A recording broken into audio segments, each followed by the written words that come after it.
ticklish business any way you look at it. Come on, we'll stick together.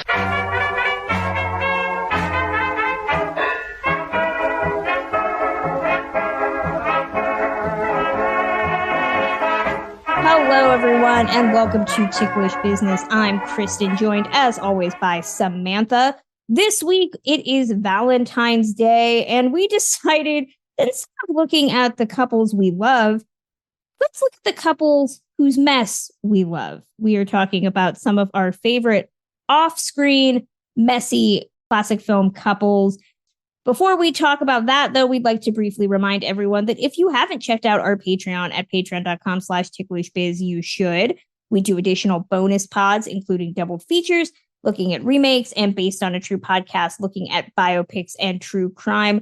We're planning a special Valentine's episode of double features. We also have our 6 Weeks with the Thin Man series. We also give out regular care packages of movies and gifts and let you guest on an episode. It's at patreon.com/ticklishbiz. And don't forget to pre-order my upcoming book, But Have You Read the Book? 52 Literary Gems That Inspired Our Favorite Movies, coming out on March 7th. You can pre-order that wherever you get books. And our new Redbubble store has some fabulous art, all designed by Samantha Ellis, featuring your favorite stars, including our popular Makoko mugs, our new Gene Kelly asswork picture, and we have some special saucy old Hollywood Valentines that we are going to be putting up there. You can find that at redbubble.com/people/ticklishbiz. So let's get into messy couples. This was something that confused people when we started talking about it online. We are not talking about characters, and we are not talking about couples that were on screen in terms of you're dueling Tracy Hepburn-esque characters in something like Adam's Rear. We're talking about off-screen, real-life mess. Samantha, why is this intriguing? Why do we love messy old Hollywood couples? That is actually a much deeper personal psychological question than you could have ever imagined asking me, Kristen, because I've really had this fascination my whole life. I feel like it was almost fate, me even starting to enjoy classic Hollywood and classic movie stars. And a lot of it was from me living in Palm Springs and hearing the dirt and hearing the gossip about these crazy relationships. They were fairy tale legendary figures to me. They weren't even real people almost, to a certain extent sometimes. Going back and digging up this dirt and talking about the juiciness, it's always going to be fascinating to me. We talk now about celebrity in a very different way than we talk about it in old Hollywood. Now, every celebrity can curate their personal life, right? So you only get to see the good through their social media, and they're in charge of it. And if a couple gets divorced, it's usually a Gwyneth Paltrow-esque conscious uncoupling. It's very clean and quick, unless there is horrific allegations associated in some way, and then maybe you get the dirt. And even then, it's not really interesting dirt. It's more sad, depressing dirt that you don't really want to know about. It's different because a lot of these stars of the studio system had a studio protecting them and cultivating their image. We didn't really hear about it until they decided to talk about it, usually in memoirs or in on-screen stuff. And by that point, when many of them came forward and started talking about things, they just didn't give an F about anything anymore. So the tea that they often spilled was just giving no Fs about anything. And it is hilarious in some instances. I think a lot of the time we can find some of the frustration that we want some of these couples to be better than they are. And a lot of times, in some instances, I find the humor in just ribbing on some of these people from beyond the grave for how messy their love life is. That's what I gravitate towards. And we both had criteria when we started talking about who we wanted to discuss in this episode. We both said we didn't really want to pick people that were depressing. And that is a fine needle to thread, because in some instances, one of the couples I picked, yes, they had depressing lives, but I pretty much just blamed the dude. It's okay, in my opinion. We blame the dude around here. Yes. It is what it is. And in some instances, I will probably bring up Errol Flynn in this episode, if only because one of his relationships is just so hilariously cringe.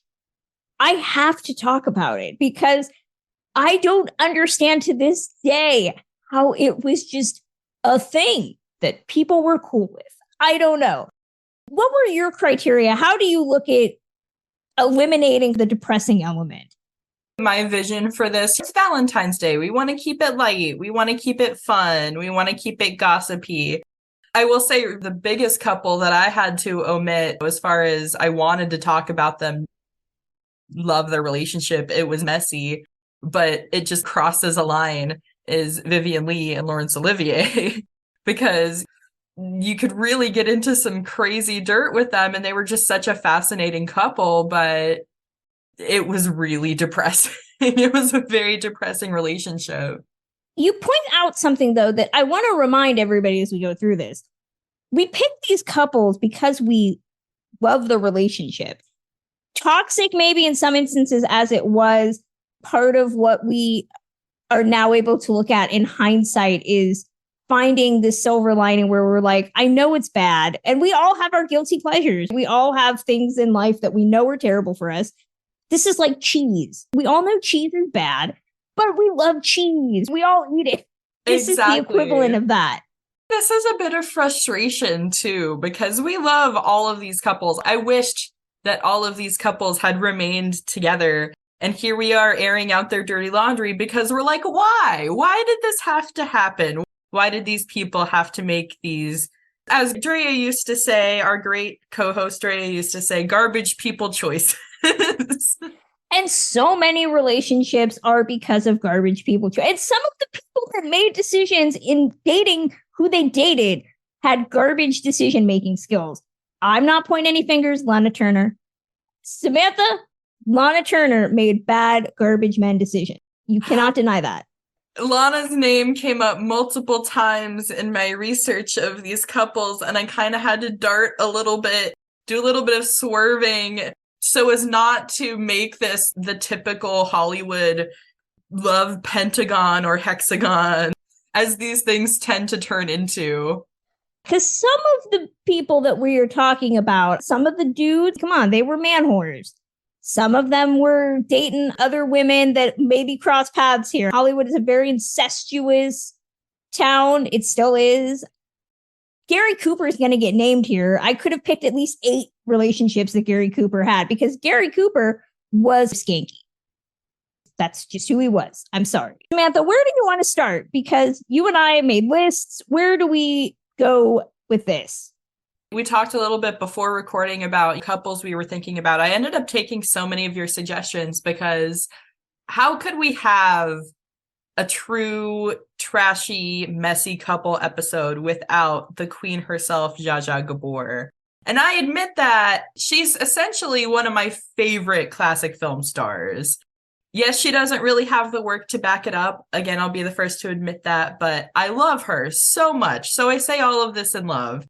I'm talking about George Sanders and the Gabors, as in not just one Gabor. We're going to talk about all of it. In Zsa Zsa's autobiography, One Lifetime is Not Enough, she wrote, I love George from the moment that I first saw him up on the screen in The Moon and Sixpence and made up my mind to marry him. She alleges at the time that he was actually going back and forth between Dolores Del Rio and Gene Tierney, but she didn't care about any of that. All she knew was that she and George were meant to be. They were married on April 1st, 1949, but there was jealousy on both sides of their marriage. And weirdly enough, in her book, she jumps right from their marriage to all of the girl crushes that she used to have. They ended up divorcing on April 2nd, 1954. There were several factors at play in their separation, but if I accumulate everything that I've read, the bottom line, in my opinion, is that Zsa Zsa learned the hard way not to meet her hero, and she just had this huge amount of adoration for him, and it was never really returned. He lost a lot of his surface level fascination with her pretty quickly, and from there, he always belittled her intelligence. in her career, not unlike many of her other husbands. As we all know, she ended up having 8 husbands of her own. George and Zsa Zsa did remain friends, and in 1970, Zsa Zsa realized that both he and her sister Magda were lonely, so she decided to play matchmaker, and the two married. They divorced after just a year, but it's definitely turned into one of the crazier old Hollywood stories since he married 2 of the 3 Gabors. I just would love to have been a fly on the wall at their dinners, because how can you do that? Divorce somebody and then say, it's okay, can marry my sister. That's not weird at all. I don't know. I just find that to be utterly bizarre. But I will give Zsa Zsa credit, because I have never been a George Sanders is hot type of person. But I did see The Lodger for the first time over the last week or two, and I get it. I get it. I'm not sure if I'm on the train, if I would sell my soul, but I get it. Good for her. I, on the other hand, have always been on the George Sanders train. He is the sexiest, and I would probably be doing the exact same thing as Zsa Zsa. In fact, I would want it to be a Design for Living-esque throuple. I would want to be in the middle of the two of them in 1954. It always crosses the line into depressing, because it's unfortunate to hear a lot of the stories. He just thought that he was so much better than everyone else, as it was really the same as the persona that he had on screen. They're just so fun. They're so cute. You can just imagine the kind of conversations they used to have. I think the conversations that they have that I'm thinking of are very different, because I feel like it would just be Zsa Zsa talking about herself and George pontificating about stuff that she clearly has no interest in. Zsa Zsa's quotes about marriage and men are fantastic. They're sheer level awesome. I do have to support her whole thing about how she never hated a man enough to give him his diamonds back. That's utterly hilarious. Zsa Zsa, in the same way as Lana, did they both make garbage men decisions? Oh, absolutely. The thing that Lana always used to say was she wanted 1 husband and 8 children, and instead she had 8 husbands and 1 child. It was just one decision after another. And I don't think it was all her fault. I just think back then, men just, they had different ideas.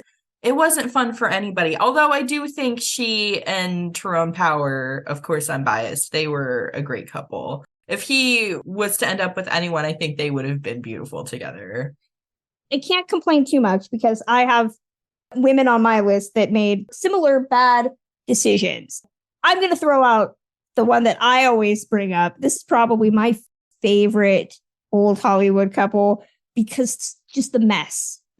And really, it is a throuple, because you cannot talk about one without talking about the other person that was on the side of everything.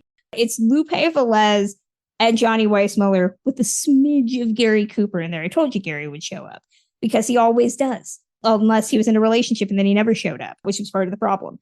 Lupe Velez made very bad decisions. She made bad decisions in her career, and she made bad decisions in her personal life. But I don't judge her, because she was also a badass. She was amazing, and I love her so very, very, very much. A lot of her off-screen persona supposedly is very similar to her on-screen. She was very, very hot-tempered, very jealous. A lot of these stories are possibly not true, but I choose to believe that they are. But supposedly, she started dating Gary Cooper. They made a movie called Wolf Song, which is probably best known for allegedly having a Gary Cooper nude scene that is not included in the final edition. They fell in love, and right off the bat, things did not work out, because Gary Cooper was what we commonly call a mama's boy. His mother was very, very involved in their relationship. She did not like Lupe, and that led to a lot of problems. They split up. She decided to marry Johnny Weissmuller. They dated off and on. She also dated Errol Flynn right around that time, because, again, if you're not dating Gary Cooper, you're usually dating Errol Flynn. They got married in Vegas, and right off the bat, there were supposedly a lot of public fights, to the point that they did divorce after about 10 months. But then she withdrew the petition because they got back together, and then she filed for divorce again. That was dismissed. Literally took them 3 times to get divorced, which I find hilarious. A lot of the relationship issues were because of Gary Cooper, allegedly. The story that I have always heard is that Lupe Velez had a parrot that at one point Johnny Weissmuller tried to kill because the parrot kept calling him Gary. Oh my goodness. There's also another story that Lupe Velez made about her relationship with Gary Cooper that is a little too crass for me to talk about on this podcast. If you ever see me in person, ask me and I will tell you, because it's utterly, utterly hilarious. What I love about the whole relationship is, I think we all agree, we champion the messy couples who clearly were fueled by sex and good vibes.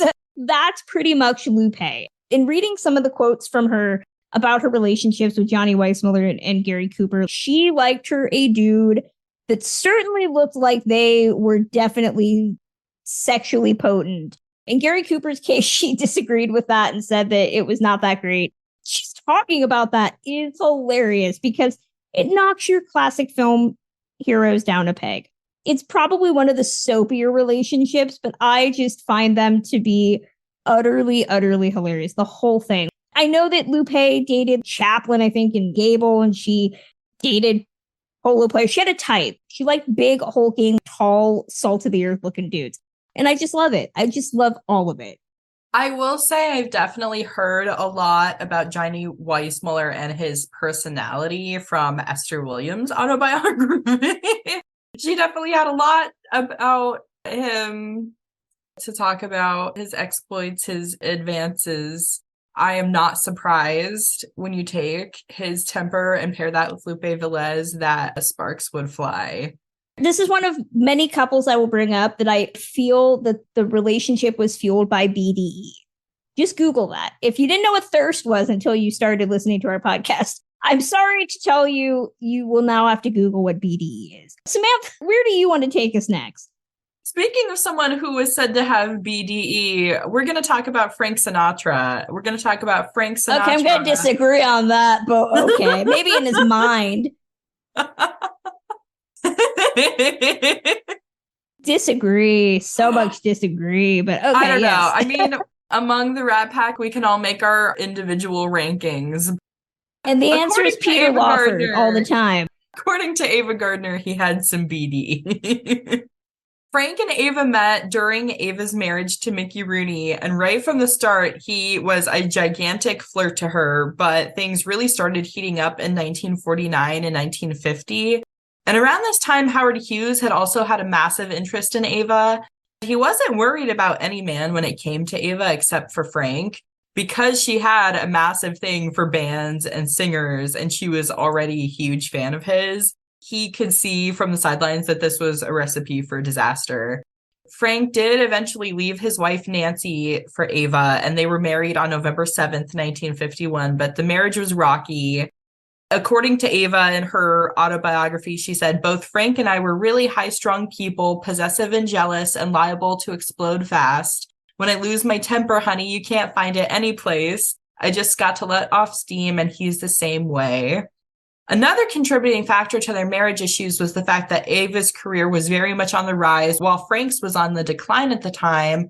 We've talked about it during our Ava episode. She had just been nominated for Best Actress for Mogambo, and he was on the tail end of some pretty unsuccessful musicals from MGM in the late 40s. Ava helped use her influence to get him the part of Maggio in From Here to Eternity, which did lead him to winning the Oscar for Best Supporting Actor, but they still ended up separating in 1953. They remained friends until her death.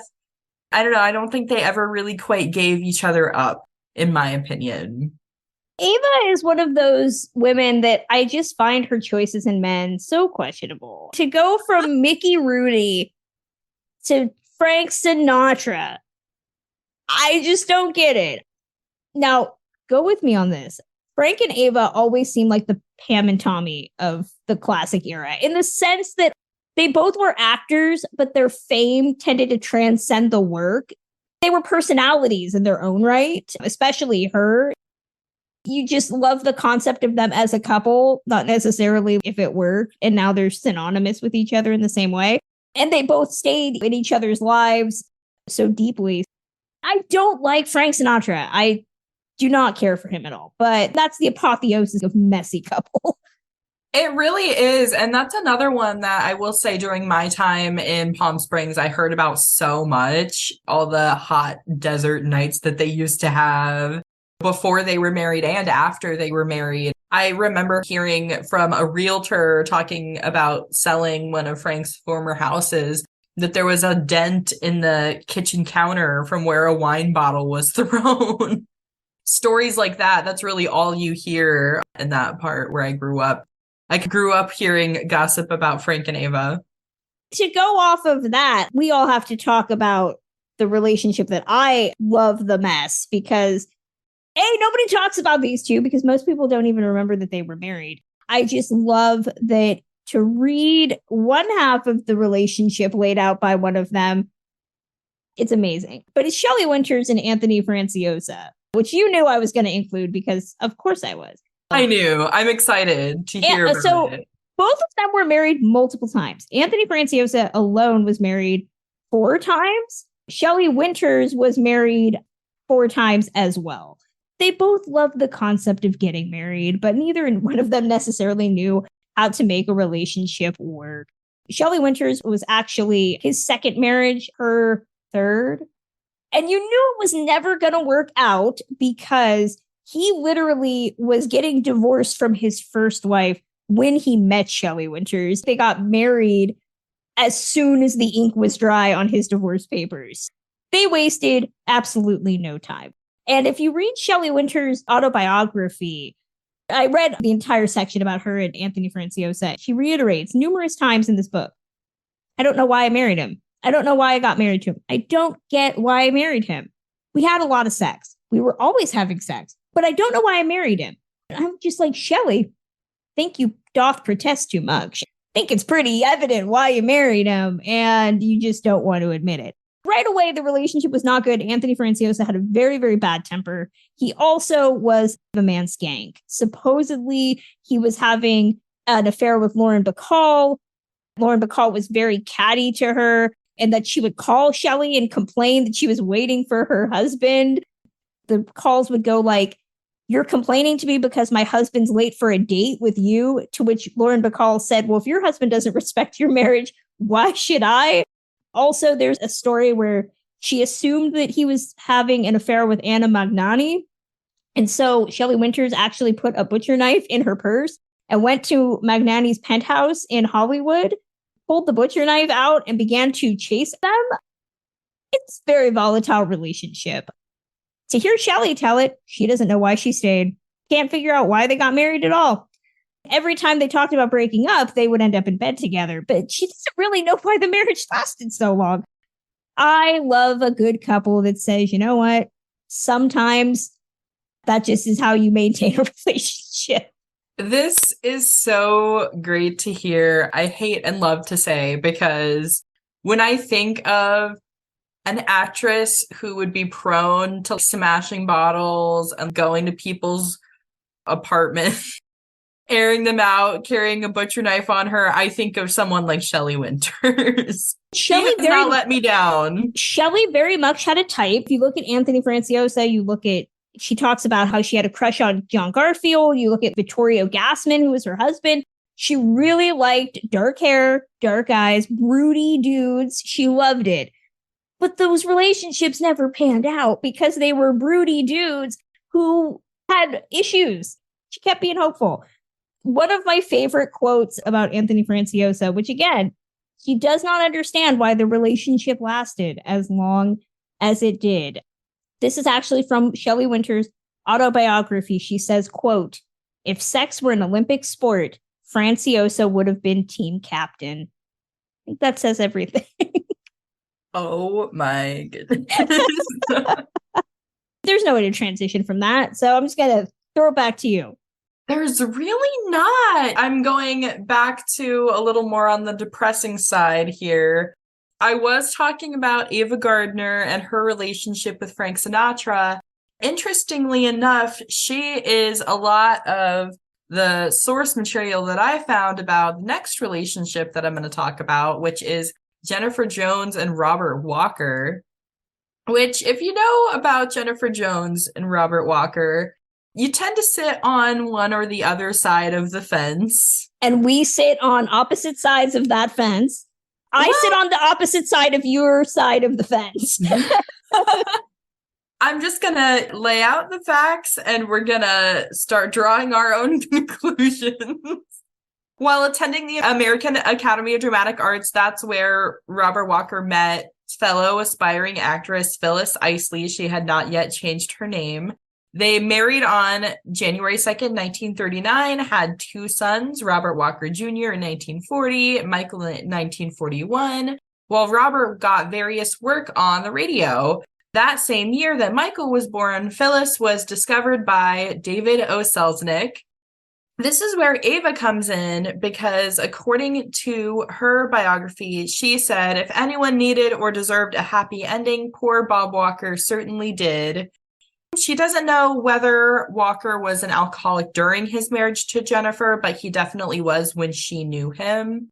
And she's quoted as also saying, his agony was that Gone with the Wind's David O. Selznick was also intoxicated with Jennifer and had pursued her as only a determined producer can. When a girl is young and beautiful and an ambitious actress, it's very hard to resist that kind of attention. And from there, she goes into very depressing detail about him drinking, staying at Ava's place, calling for her in the middle of the night through sobs. And it gets very dark, very sad.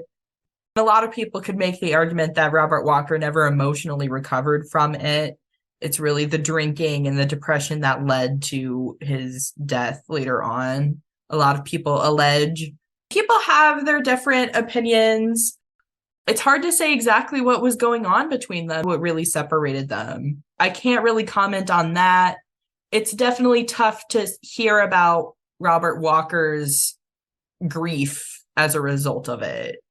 You want to hear the other side of the fence? Yeah, I do. So the other side of the fence, I look at the relationship in a modern context, which some people would say you cannot look at it in a modern context because the way we look at power dynamics now was not something we looked at then. I understand that. I can't give Jennifer Jones guff. I can't. I'm on the side of her and Robert Walker. Both of them got screwed over by a horrific misogynist system. In this case, there is discussion. We will never know 100%. These people are no longer with us. And it's hard not to see this in a post-Harvey Weinstein world.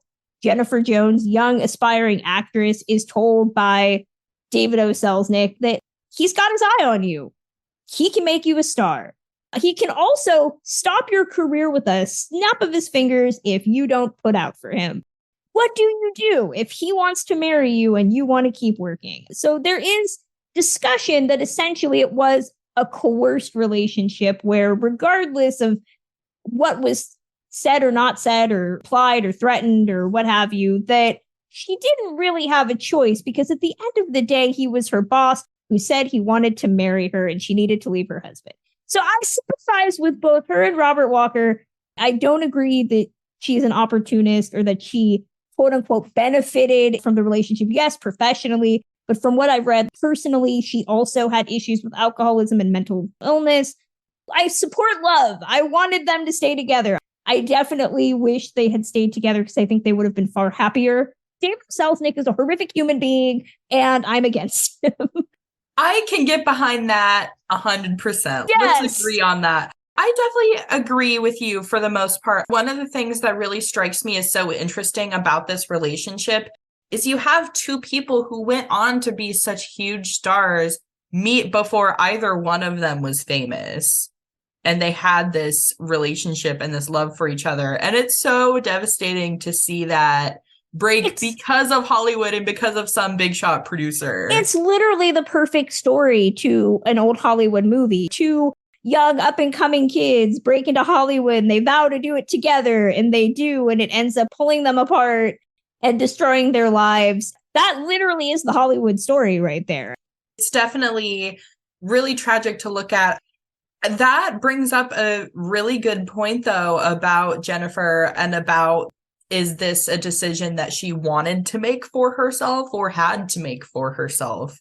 It's interesting to look at. That isn't something that I had really considered. I have always heard a lot about her passion and her drive for acting, and that it was unlike anyone else from her era. Both things can be true. That's true. Yeah, she could just as easily have wanted to succeed as well as being told this is the only way to do it. So if you want to do it, that's your choice. If we're talking about relationships that are vaguely depressing, but we can find some way of looking at it, I always go to the relationship that I have hanging on my wall over here, Marilyn Monroe and Arthur Miller. This relationship, yes, is it sad?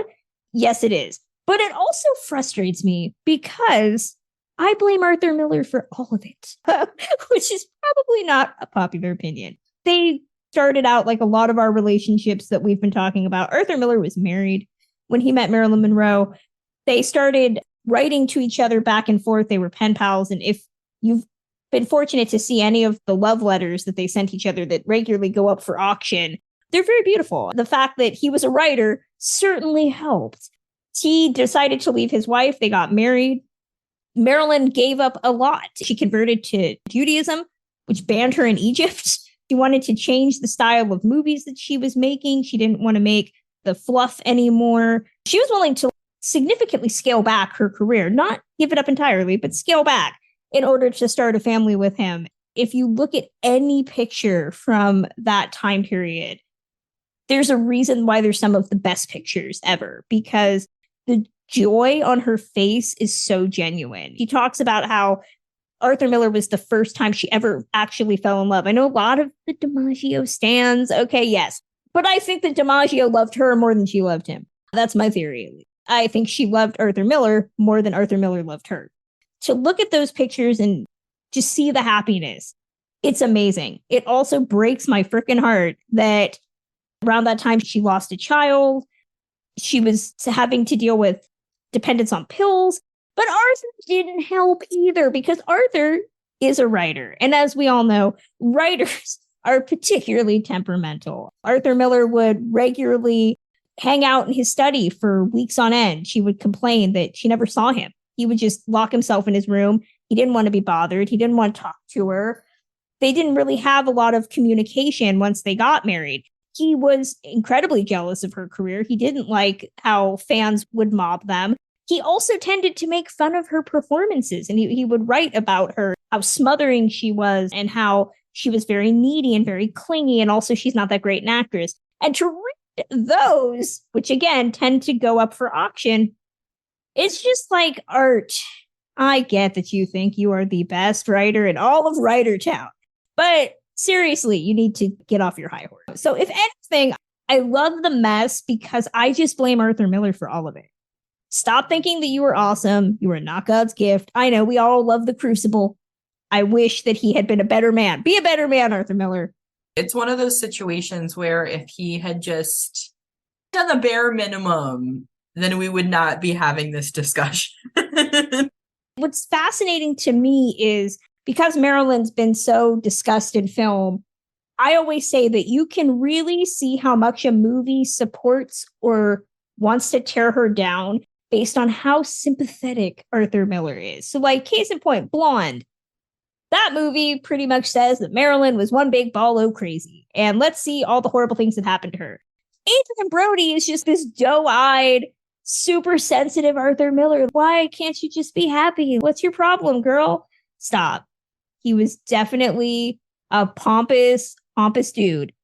You don't need to sell me him as this great romantic hope. He definitely struck me as someone who, as I mentioned with Zsa, would insult her intelligence and career. We leave those men behind. We leave those men in the 20th century, hopefully. That's a transition. We can't not talk about probably the most gaudy, messy couple of all of them. You know where I'm going with this. Liz and Dick. They are the gold standard of mess. So much so that there have been books written purely just about the mess. We've gotten movies just about the mess.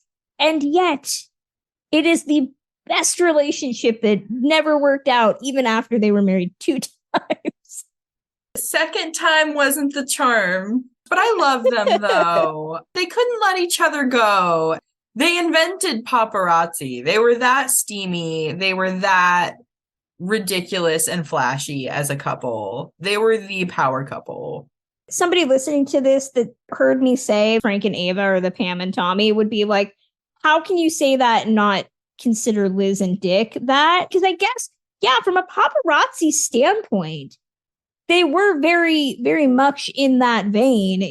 What sticks out for me about all of them, to look at Liz Taylor's relationships and the men that she met, Richard Burton was the equal. Yes, maybe Mike Todd being a film producer, maybe financially, or if we're talking about just equal level, where I believe that the only person that could actually subsume Taylor's aura is Richard Burton, because Richard Burton was just as gaudy and just as over the top.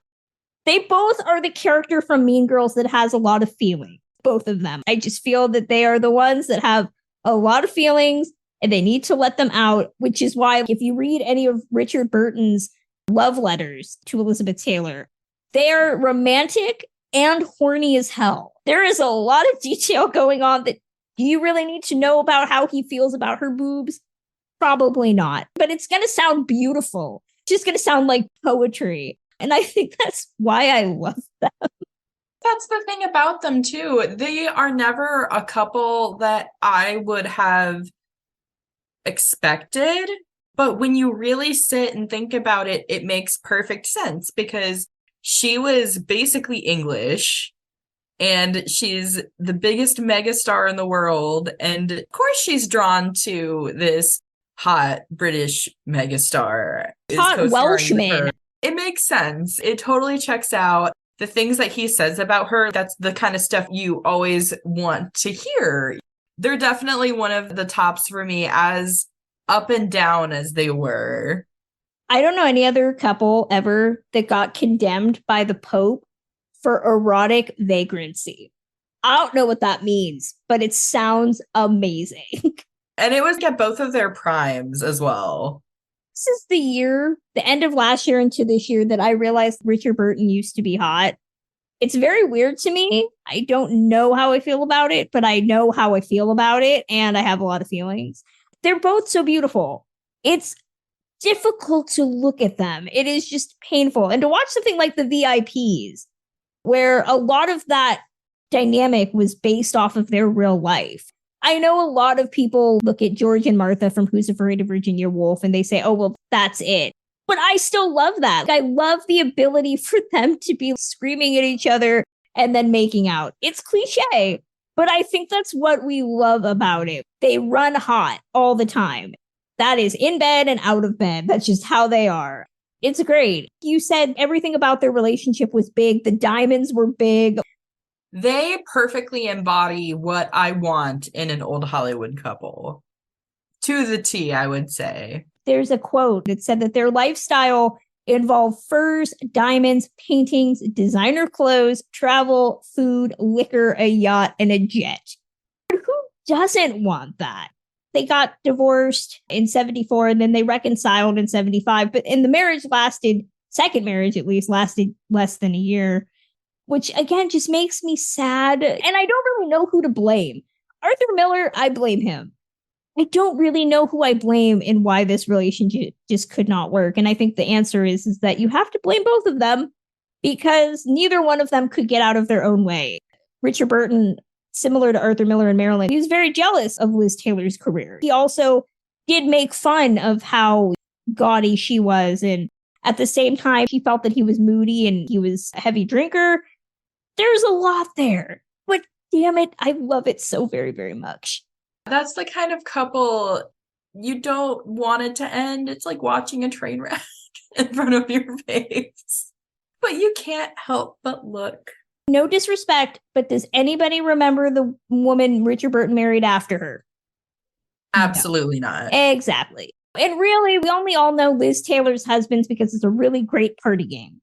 You talk about the woman with the husbands. If you just say that to someone, who's the woman with the husbands? You think Elizabeth Taylor. Let's close this out with another relationship that frustrates us. I brought up Audrey Hepburn and William Holden. They met when they were making Sabrina. I love them both. What irks me is that this is really a relationship that died because of ideologies, in the sense that she wanted children and he did not want children. He didn't want more children. That's what frustrates me, is I'm like, can't one of you just give ground just a little bit? You can make this work.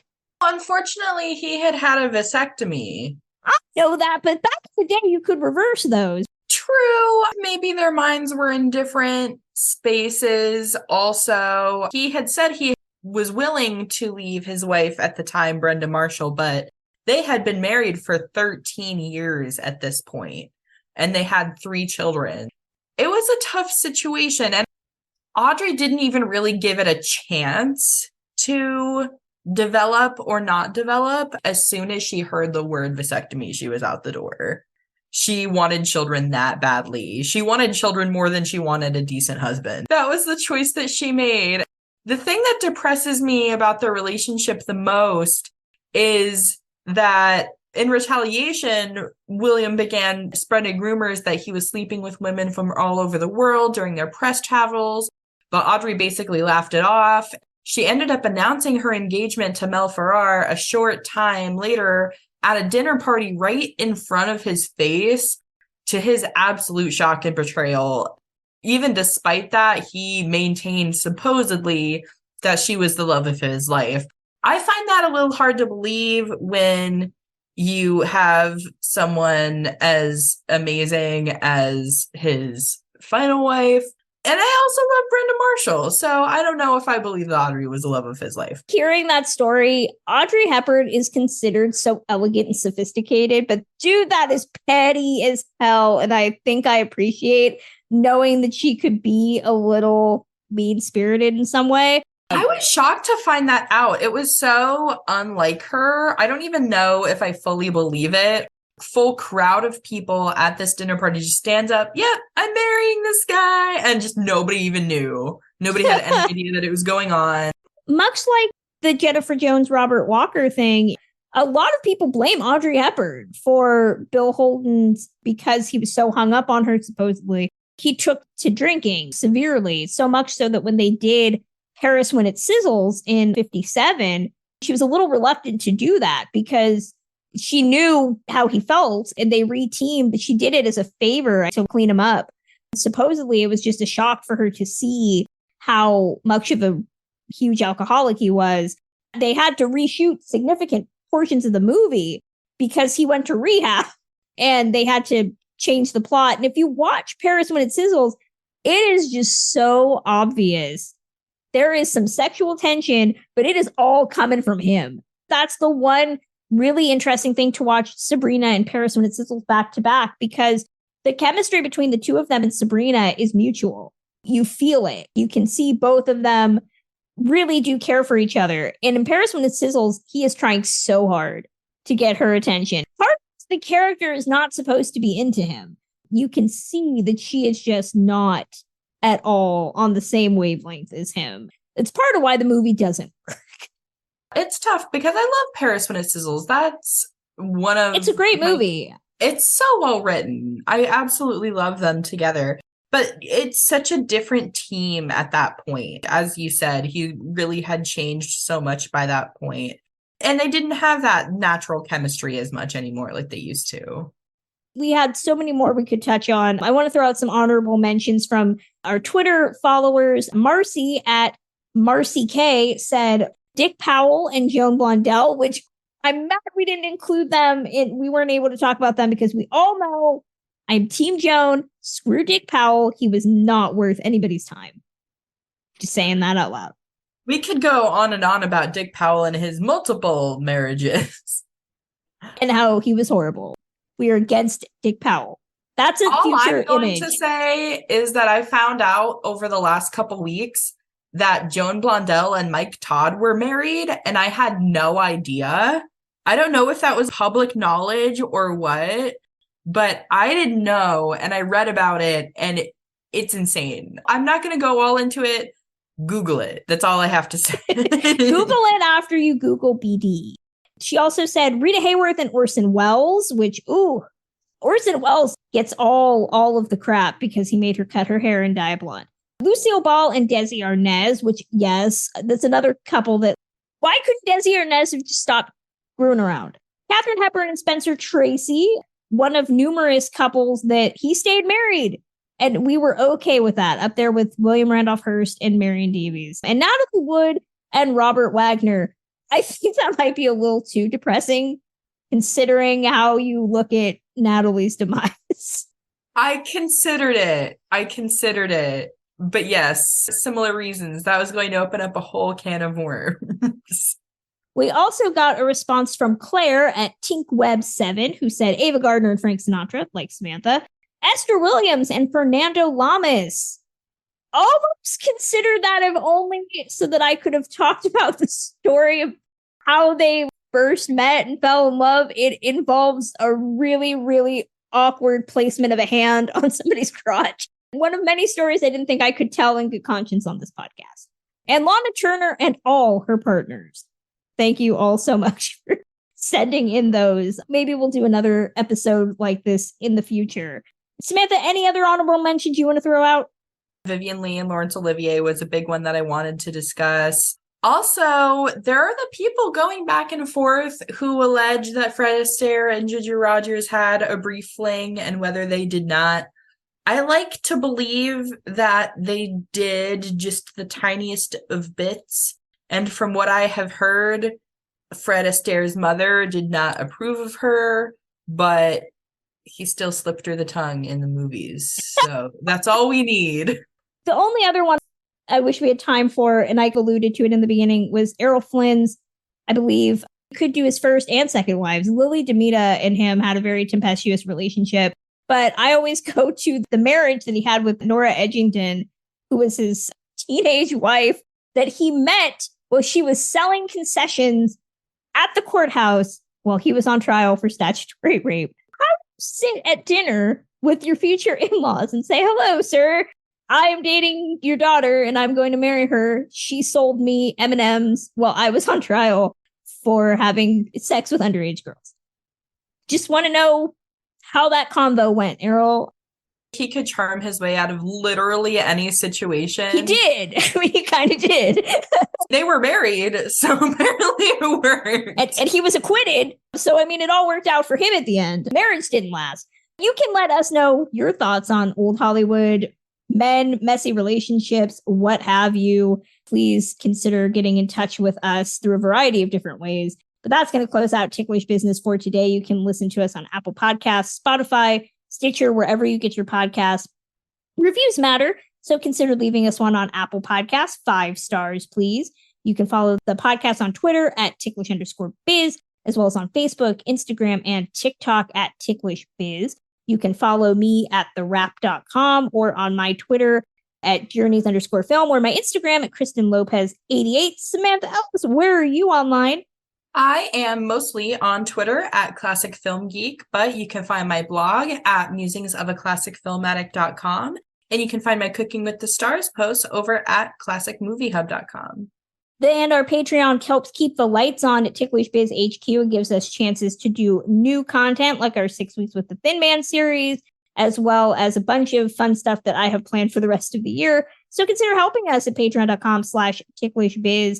And again, my book, But Have You Read the Book, is out March 7th. You can pre-order it wherever you buy books. We will be returning on March 1st with a discussion about 1939's Wuthering Heights in honor of the release of But Have You Read the Book. Till then.